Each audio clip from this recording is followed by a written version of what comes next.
Welcome, everybody, to another episode of the Sacred Roots podcast. And today we have Layla with us. I'm really excited about this conversation because we are going to dive deep into the feminine and one of the gifts of the feminine, which is magnetism. All right. But before we dive into that, I like to allow my guests to introduce themselves instead of reading a long script. In your own words and with the energy of today, Layla, who are you? Thank you. It's such a gift to be here with you and to have the opportunity to share myself and my gifts. Who am I? Oh, wouldn't I love to be able to answer that question? It's been a lifelong journey. Who am I and what am I doing here? What I have come to know about myself is that I am on a lifelong mission to help women step into their fullest potential, awaken their voices, awaken their power, awaken their magnetism, become the women they wish to be, the women they came here to be, and take that power and that beauty and share it with the world. So my work helps women to go from awakening their power to building their businesses and sharing their gifts with the world. And the way I like to work is by integrating all the levels of our experience. So we're not just understanding concepts in our mind, which is important, but it's only so much, it's only a 25% of our experience. And then there's our body. So I work through somatic therapy, integrating the wisdom in the body, activating the body, informing the body. We work also with the emotions because, if those emotions were a little more in our control, the things we could do would be amazing. And then we work in our spiritual connection with source because everything ends up coming from there. Everything starts there. And we are spiritual beings in human journeys. Absolutely. Beautiful. Welcome, Layla, spiritual being, on this very earthly podcast where we talk about pretty spiritual topics, though. What I love about you and what always has struck me since I've discovered you on social media and then had the chance to meet you here in Bali is that you have a very embodied energy. You help women step into their fullest potential. Well, we just need to look at you to see that you are in your fullest expression. You're very unapologetic, very bold, very wild. And I really like that about you and about your energy. But we also know that to get to that level of embodiment means you've had a pretty interesting journey. Let's place it that way. Because it doesn't happen overnight. And it's with a lot of opportunities, aka challenges and obstacles, that we get to that level of embodiment. So I would love for you to share a little bit about your story and maybe those opportunities, those obstacles that have led you to where you are today. Because I think there's so many gifts and inspiration that we can find in stories. And your story is going to be someone's medicine, someone that's listening to us today. I'm giving you the mic and feel free to share whatever feels most aligned. Well, first, thank you for the reflection of the embodiment that you can feel and see in my presence. And I want to start by saying it is all a work in progress, a work in progress. It's a process and a work in progress. Both, it works. Because the more of your power you inhabit, the more power there is for you to inhabit. So I'm hearing you give me the reflection about my embodiment, and internally there is this part of me that's becoming, that goes like, well, but you are not yet here. This year I'm launching my music career for the first time since I was a little girl that I sing, and I've made songs and I've composed music, and for the first time I'm daring to inhabit and embody that part of my artistry that used to scare me so much, right? So exciting. And it's super exciting, and I'm wondering, like, now it's a whole new career that I get to expand into. And I know then I will find the next and the next and the next. Yeah. So for anybody listening right now, take a moment to look at yourself and where you are at in this moment and recognize the journey that you have had and how much you have already embodied of your power. Even if you're in a moment of your life where you feel like, oh my God, I feel like I have not embodied any of it, that is probably not true. We all have come to embody aspects of that power. Yeah. And let's never forget, like you said, that is a journey. It's a constant journey. And it's the momentum of each phase that builds on the next one. How I got where I am has a lot to do with how blessed I was to be born in the family I was born. Because I believe we are all born embodied. We are all born expressive.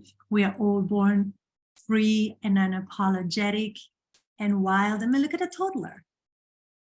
Needs to throw a tantrum in the middle of the supermarket, doesn't give 3 beeps about who's looking, what are they thinking. It's feeling the emotion and it's having a blast. I don't know if anybody has memories from your childhood tantrums, but I do. And they felt so good. Well, I have a memory from yesterday at the supermarket with my 2-year-old screaming because he wanted the Yakult right now. I was like, okay, I'll give it to you right now. and the power of that unapologetic expression is what you resonate with when you see me today. Now, what happens with that power is it gets squashed so bad throughout the domestication process and the taming of our souls and the indoctrination that happens through societal constructs and the inherited traumas of our lineages and our parents' wounds and the projections of our peers, that by the time you land in your adult body around your 3rd cycle of 7 years, around your 21, you don't know anymore. Yeah. I was very blessed that my parents had already done a lot of this work to understand this. And I got squashed like everybody else by society, but I got a little bit more room at home. I also, got a lot of programming. My father is Muslim, my mother is Christian. So there was religious programming and there was things that came. So I was not completely free from that, but I did have room for expression. I did have room for creativity.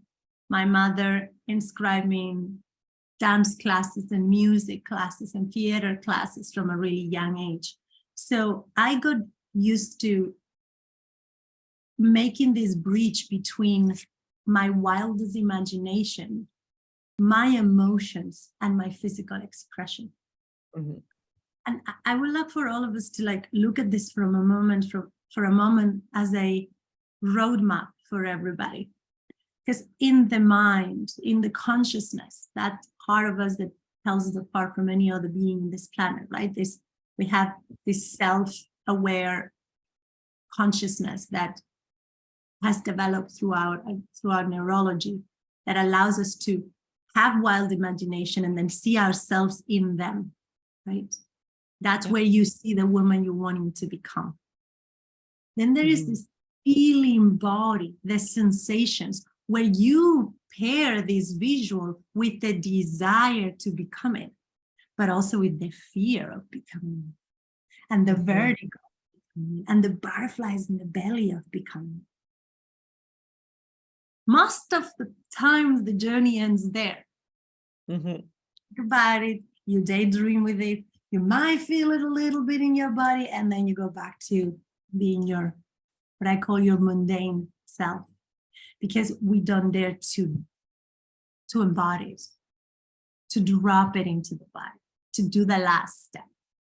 Yeah. And this part is what I have dedicated the last, I'm going to say 12 years focused. But while I was in college, I was already doing this because I was already, taking dance classes. And then I did a somatic therapy master, and I started traveling the world, studying every tool and technique that I could find, from Taoism to Tantra to Hindu wisdom, that will help me merge these 3 levels, 4, because the spiritual level, it's there. Yeah. And very specifically, the last 10 years, I've worked in a laboratory of physical and exploration 3-4 times a week, every week here in Bali. And I have developed practice, and I have created systems for myself to literally inhabit that power. Because you take another woman the same size as me, the same physical aspect, who is not embodied in her body, and you'll have a very awkward being, because I'm very tall. I have very long limbs, I'm very big. And if you don't know how to move in a body like this, it's very awkward. It's uncomfortable. What's your size so people can imagine? I am 177 centimeters. Which I don't know how much. You are so tall, actually.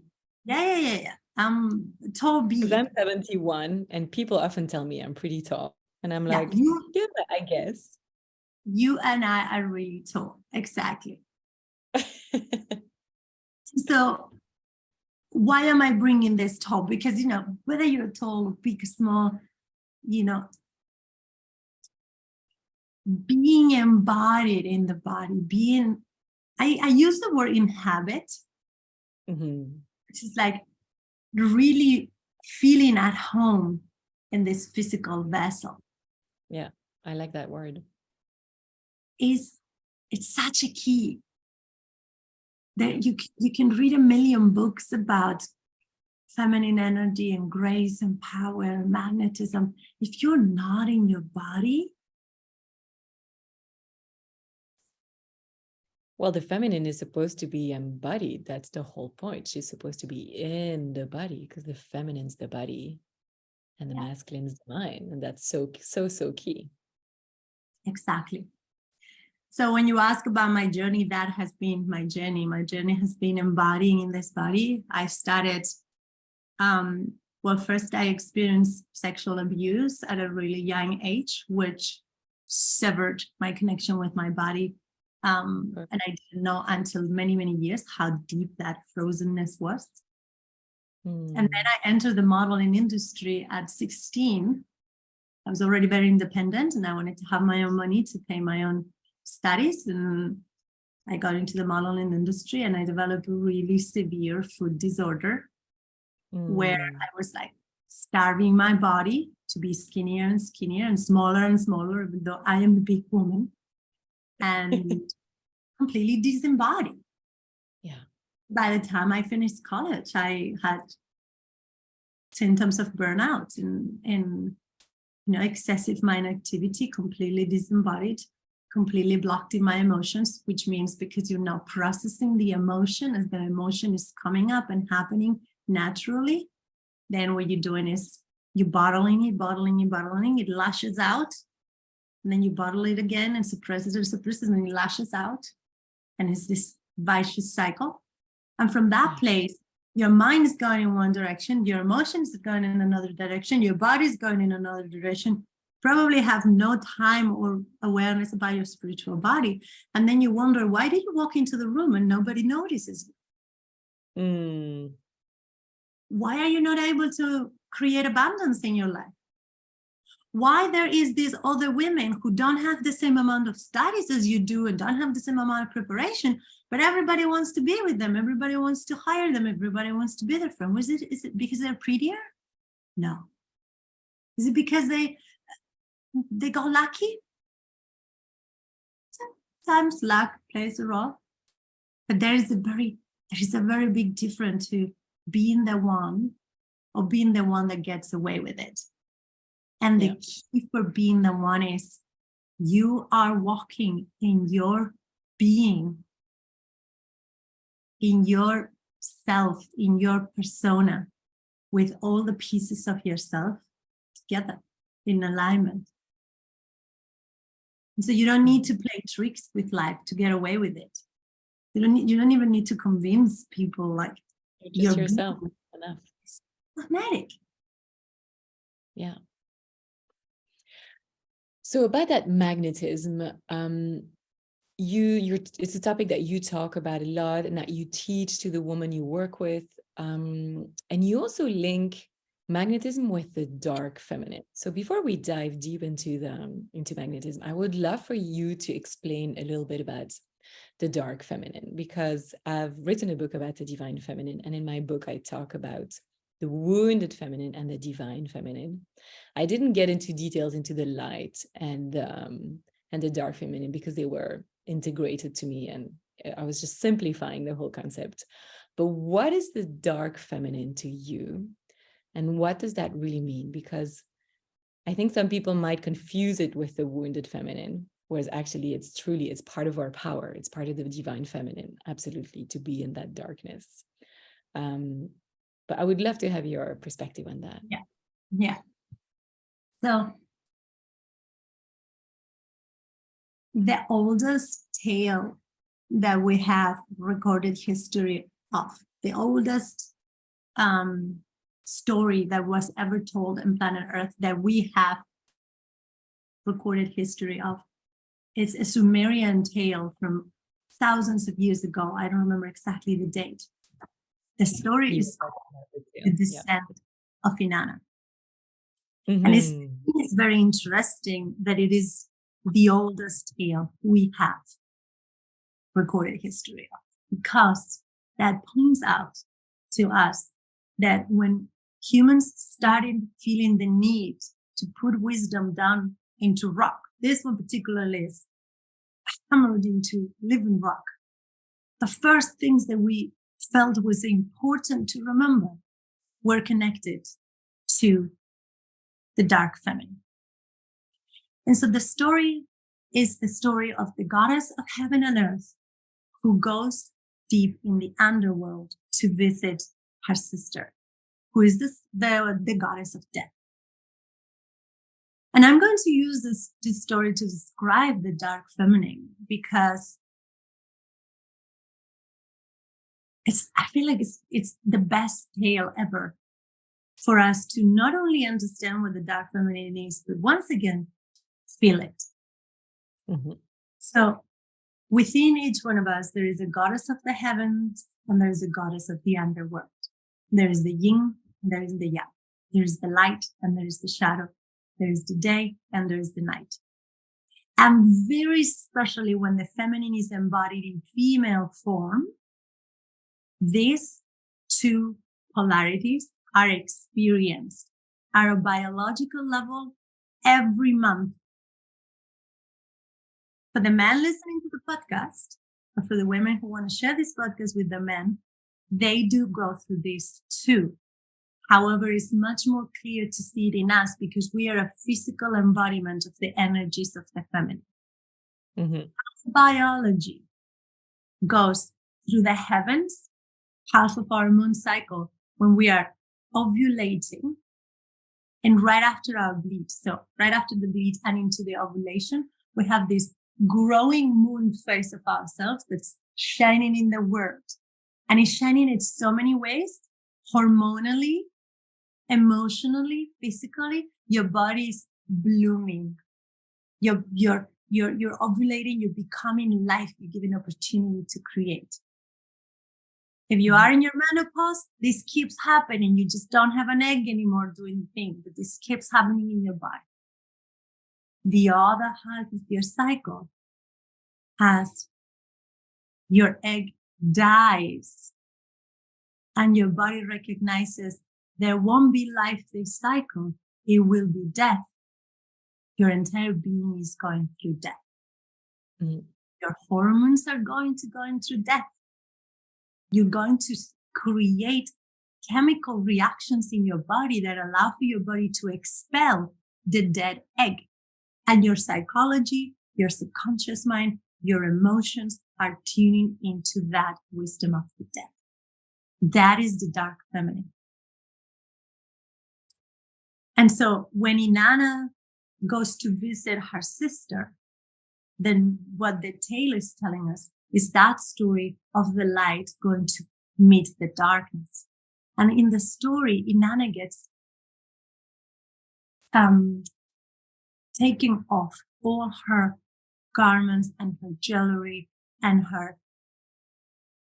all the signs that give her identity the level of a queen before she can enter the palace of her sister. So here is that infinite wisdom of letting go of anything we have identified ourselves with in order to enter the darkness. And here's a very important key for us to remember is that you must let go of your identity. There is no other way. Death is going to take away your body one day. Every breath that you exhale, you're letting go of a piece of your life.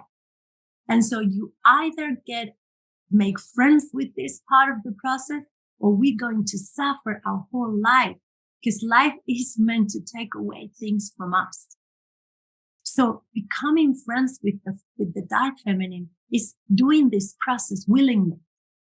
Whenever the wave is coming, whether it's because you're shedding your blood, or because you're shedding a relationship, or because you're letting go of a business, or because somebody in your family is dying, learning that process of allowing to be ripped open and completely, I can't find the word in English. In Spanish it's despojar.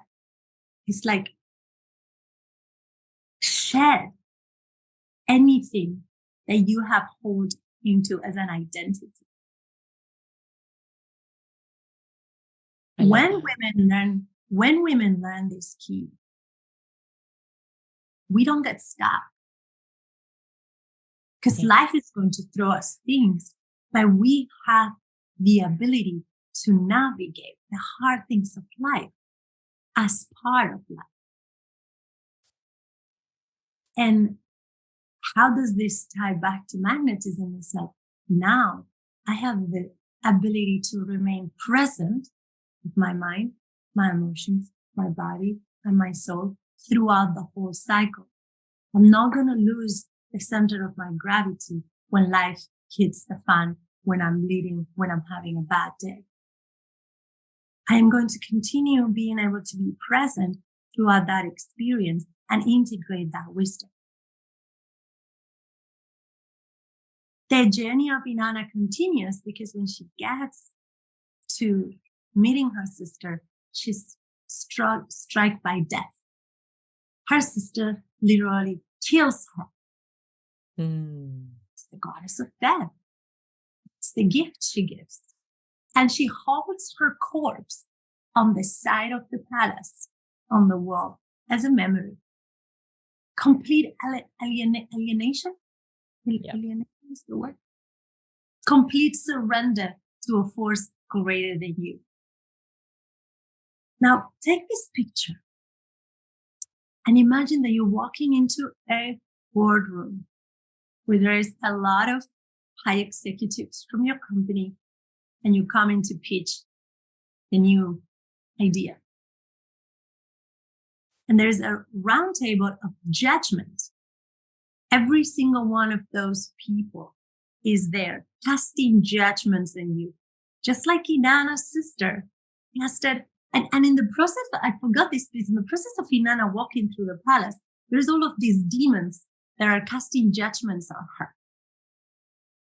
And they're like shaming and all the energies that we have associated with the dark, anger and shame and guilt. And here, Ellen, is when we see the wounded feminine.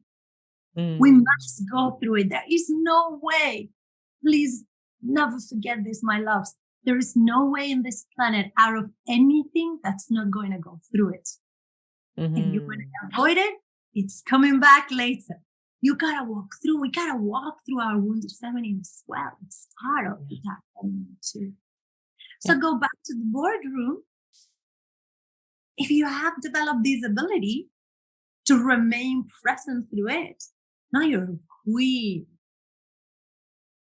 You don't need to rush it. You don't need to defend against it. You don't need to prove yourself. You just know this is part of it. You're going to walk through the palace as the judgment is casted in you. And you know you're ready to sit on the chair and die. And enjoy it too. Die with class. Absolutely. What I love about this story as well is that it's also an invitation to remind us of the power of the darkness, in the sense that it's inevitable. And with every letting go of our identity, there's also a rebirth. And I think it's very important to remember that, because a lot of people right now are going through a transition, are in that darker experience where they are invited to let go of a job or let go of a relationship, let go of something that they were so connected to, that was part of their identity. And then they feel lost. But in my mystery school, we teach the alchemy of darkness. And I always remind my students, darkness is a birther as well. And yes, you're letting go of something, but ultimately it's to allow the new cycle to start. It's to allow the light to come back. And we just need to look at nature to see that, because every baby was born from the dark womb. Every rose comes from the dark soil of the earth. Every day starts at night. So the darkness is a birther, is a creator. It's reclaiming our creative and magnetic power. Totally. And there's this, I always go back to the practical. There's this really good exercise we can do all together right now. To get inhale and hold your air inside. Hold it. Hold the air inside. Keep holding it. Keep holding the air and don't let any of it go. Just don't let go. Just continue holding and never let go.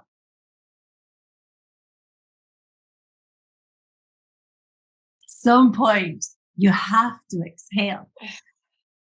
At some point, you have to let go. Big lung capacity, but still, you have to let go. At some point, if you don't let go, you cannot take the next inhale. If that egg doesn't die, the next one cannot come. So I was reading the other day one of your posts, and you were talking with women who are in transition. Yeah. So I imagine a lot of the sisters in your community are going through that right now.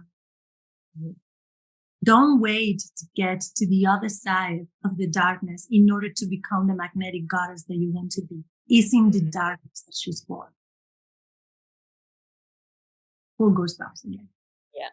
If like the more in the mess you are right now, the closest you are to the root of your magnetism. If you are thriving and you're like on a shiny ride, enjoy it. Grab the memory of how it feels.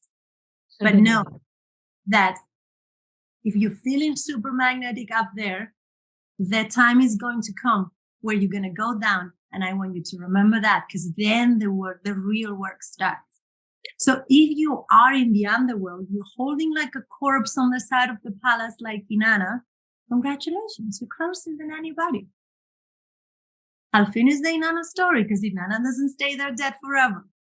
It's a very important piece for all of us sisters. And is that when Inanna decides to go down to the underworld, Inanna is not silly. She knows the rules of nature. She knows that her sister is the sister of the goddess of death, and she knows that this might happen. So she talks to her beloved sister. In some of the translations, is her assistant. In some of them is her student, a sister of hers, Mishu, I think is the name. I don't remember the solid pronunciation. And she let her know, I'm going to visit the goddess of death. I don't come back in 3 days and 3 nights, go find help to bring me back. So, my loves, I haven't become the woman I am by myself. No way. I've had a lot of help, a lot of support, a lot of reflection, a lot of sisters coming to pull me out of the dark when I was in the dark. Make sure to work on your support system. And if your support system doesn't exist right now because you happen to live in a community where other women don't get it, that is so normal. The world is waking up. Get yourself a coach. Follow women like Elle. Buy the books. Listen to the podcast. Plug into a community of women who get it, who get your back. We're going to show up even if it's just the other side of the call. Because it's Inanna's sister that finds help for her and finds these two beings that go, no male, no female. It's an interesting part of the story. There's these two beings that are no male, no female. They go down to the underworld and meet the goddess of death. And the way these beings get Inanna out is also really interesting, because what they do is they mirror the goddess of death feelings. The goddess of death is moaning, it's crying because her husband has been killed. That's why Inanna goes to visit her, to give her condolences. And so these two beings go into the underworld and they start moaning and crying with the goddess of death. And when the goddess of death says, I, my insides, they go and say, I, your insides. And when she says, I, my heart, these two beings go and say, I, your heart. And why is this part of the story such a key part? Is because there is a separation that happens in the story between the feelings of the goddess of death and the feelings that are going to help Inanna be saved. And this is very important, and it's a big piece that I always teach my women in magnetism and in all the courses that we do, is to not get lost in the emotion, to feel it fully. I fully feeling it, but it's her heart, is her pain. So to be able to look at the one that is hurting inside of you and feel with her, but not become her.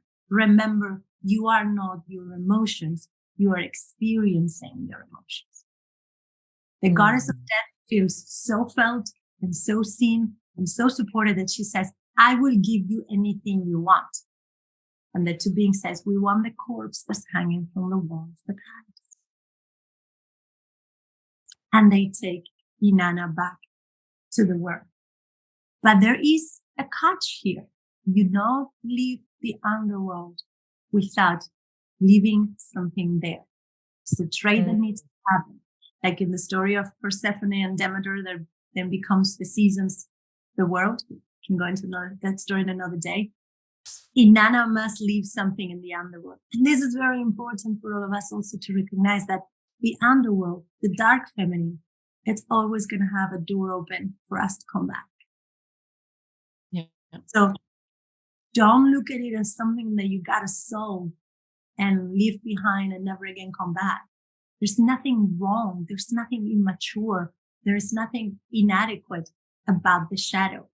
It's the other half of the light.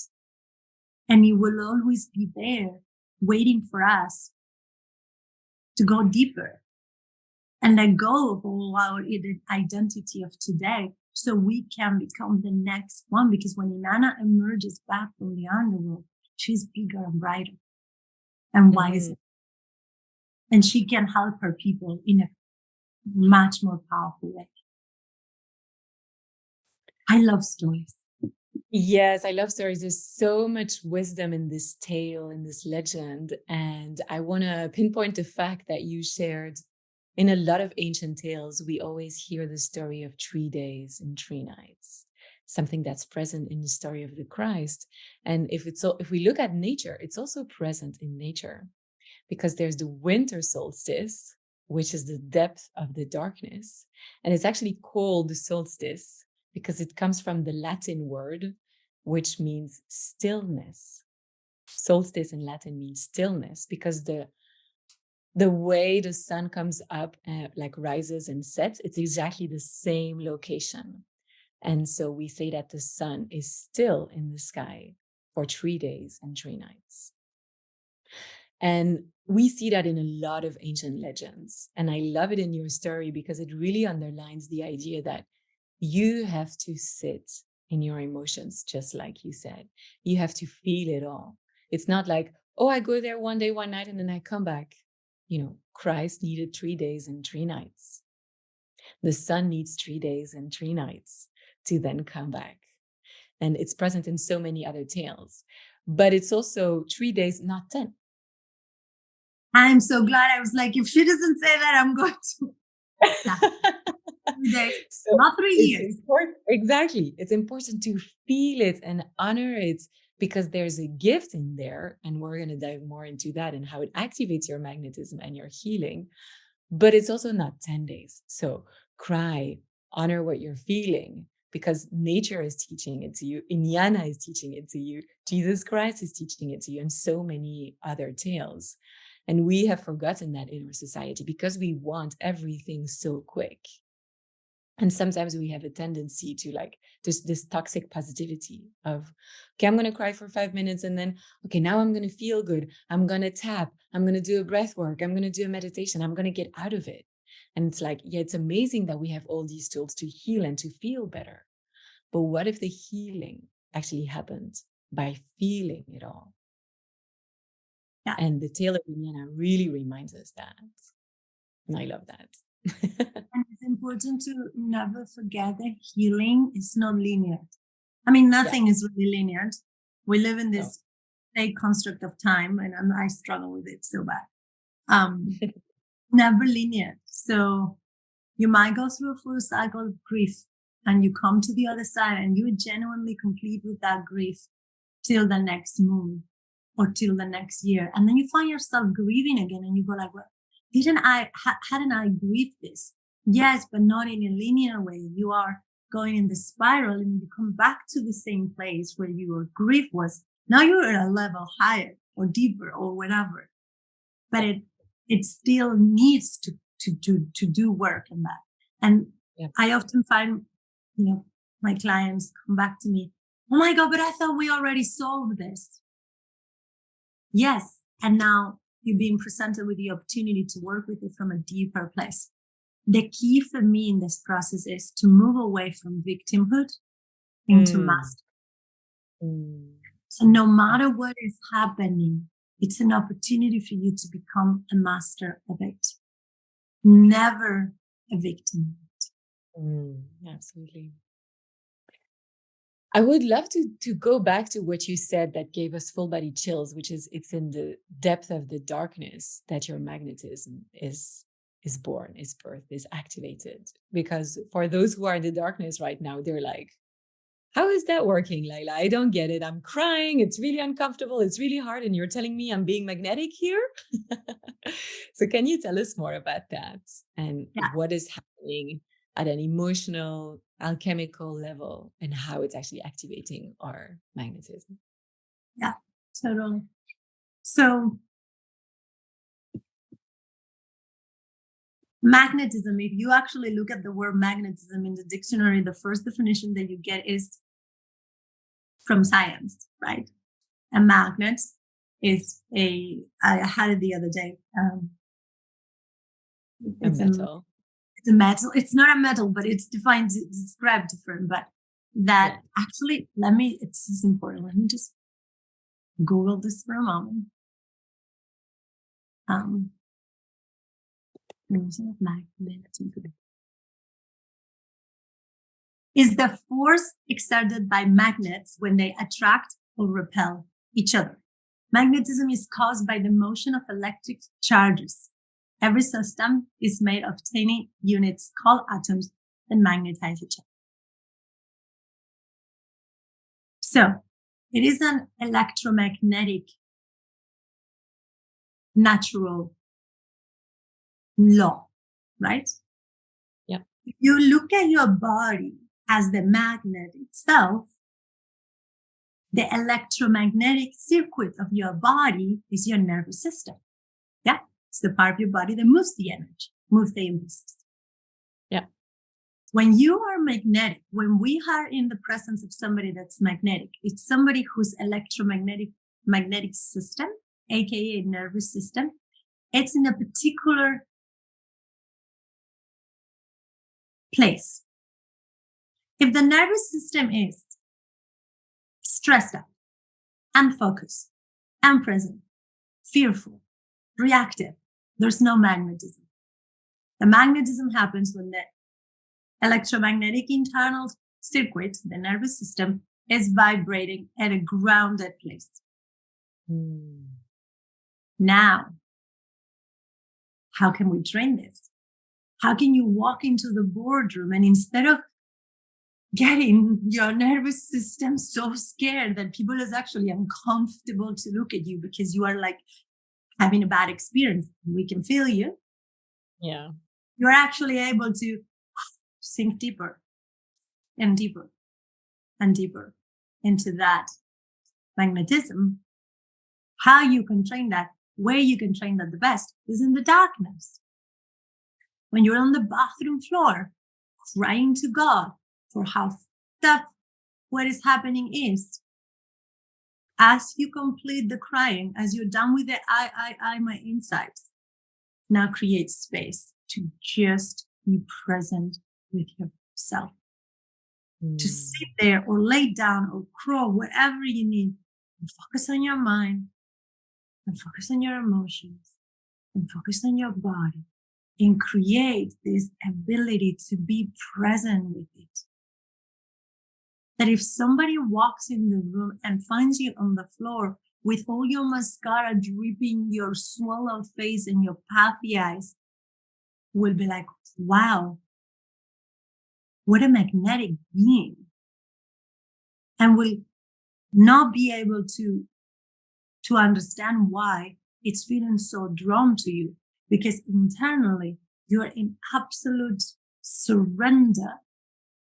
You have let go of every part of your identity because anyways, life is taking it away. And sometimes life is really rough this way. Will take away your relationship, will take away your health, will take away your finances, will take away your beloved. And you have been able to allow yourself to fully die, and you're still present with it. Your magnetic system is still regulating. How can you practice this? It doesn't need to be complex. I can give you exercises and breath works and just be with it. Just Present. be with it. Just be present with it. Keep checking with your body, with your emotions, and with your mind to keep them in alignment, to keep them in alignment, to keep them in alignment. Is it easy? No, especially if you're doing it alone, because the experience kidnaps you back into the experience. And this is why we do this work together. This is why I have programs where women come to do this work every week together with guidance, with support, with reflection of other sisters. Because when you are alone at home, the same experience that you're wanting to ground is the experience that's wanting to take you back into, oh, but it's so bad. What happened? It is. Life is, Jesus, life is intense. It's especially important for us women because we, like, the feminine is a being of connection, of togetherness, of community, whereas men, they're more about individuality and being focused on one thing at a time. We are multitasker. It's even expressed in the way we do things, but it's also expressed in our nervous system because we co-regulate when we are together. And so it's so important. And I keep reminding that as well to the woman I work with. It's a gift to be doing this work together because it's amplified by our own energies, by our nervous system that co-regulates. And we live in a world where we're so separate from each other. that we've forgotten the gift of doing this work together. It's like women at a time, when they were bleeding, they would all go in the red tent and they would bleed together. And then they would cook together and they would support each other.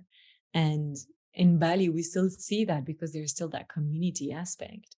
But in big cities, in Europe, in North America, we've completely forgotten that. So now at least we have the gift to be able to do that work online, and doing it in person is, even more magical. That's for sure.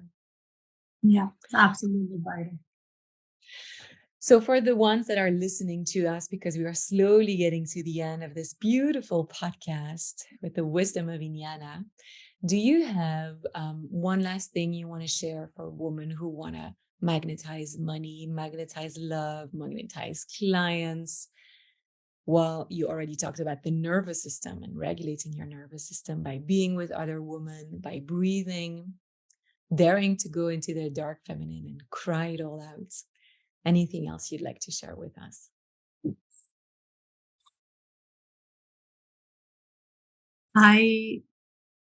After so many years of teaching this work, in over a decade, coaching women, mentoring women, what I've come to realize is we are starting, because of how much we get squashed when we are little and how wrongly we are taught about ourselves.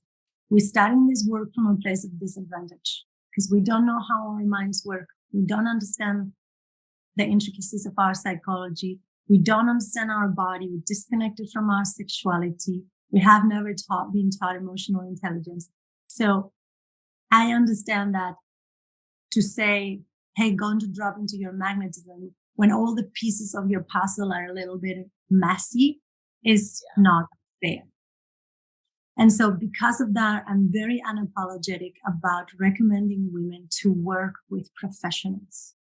It's not a joke. It's your life. And we go around investing in all sorts of things that are actually not important. But this thing, how to navigate our experience as women, is the key to success in life, to happiness, to healthy relationships, to enjoying this wild ride of a life. We only get one for as much as we know, right? So the one thing I would say is find support, find professional support, join a group, join a course, reach out to a coach. For you to try to do this alone is setting yourself up for a long ride and very often for failure. Our nervous system is not designed to go through the experience and hold its space for itself at the same time. Yeah, So absolutely. My absolute,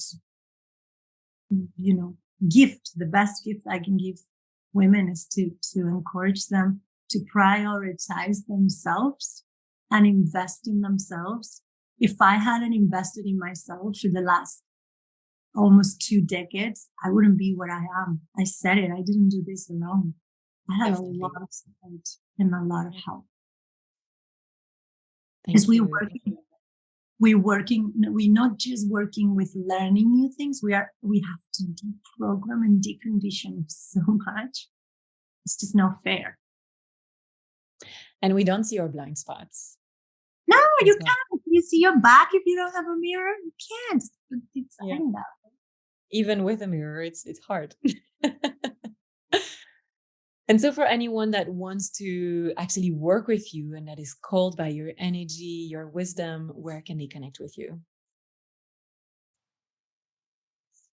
I am so excited for this part because we are launching a new version of Radiance, which is my GEM program for women to learn to navigate their minds, their emotions, their body, and their connection with source. So the first program I created over a decade ago, exactly to answer this question. Well, where do I start? Well, you start understanding these vehicles and this being. And we're launching today, and we're starting next week, the 22nd of March. So if you're listening to this podcast before that date, please reach out to me. The best way to find me is on Instagram, Layla El Khadri. And Layla is with Y, and El Khadri is Khadri. I'm sure you can find my name somewhere in the podcast. We'll share the link in the show notes of the episode, and we'll tag you on Instagram. With the same name, you can find my YouTube channel. There's a lot of free content that I post on my YouTube channel. You can find my website where you have all my programs explained and which ones are for you, and how to contact me and how to reach out to me. But where I am more present these days, and where, you can find me on my DMs, because I hang out at least an hour, 30 minutes to an hour a day on my Instagram, connecting with my community. So, and say hi, connect. Like I don't just give a follow. And if you are shy, you can give a follow for a week and wait a little bit, but then connect, say hi, say, hey, I heard about you on the podcast, and let's like we would in real life, basically. Huh? Like we would in real life. We would say, hi, I've heard about you. It was so good. Thank you. Don't be a stranger. Yeah, exactly. Thank you so much for coming to the Secret Roots podcast today, Layla. It was such a pleasure to have you, your wisdom, your stories. And I'll see you very soon. Thank you so much for having me.